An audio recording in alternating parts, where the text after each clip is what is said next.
براس. الكرة الأولى والهدف الأول يضرب جول بيير إمريك أوباميانغ.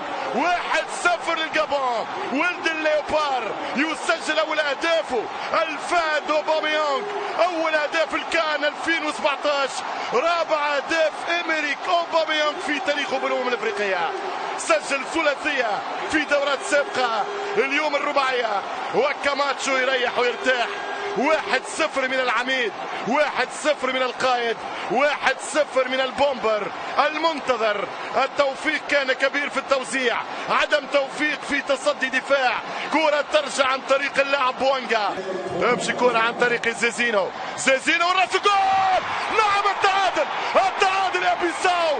هدف قاتل في الوقت القاتل سيعذب الجابونيين.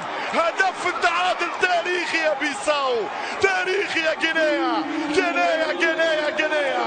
غينيا بيساو يتعادل في الوقت القاتل 90 دقيقة. تاريخي. برافو كانتي، ما يستاهلوش الخسارة. غينيا بيساو برافو. هدف التعادل براس. 1-1 من رقم 14. هدف التعادل لغينيا بيساو. هدف ما فماش بضربة راس.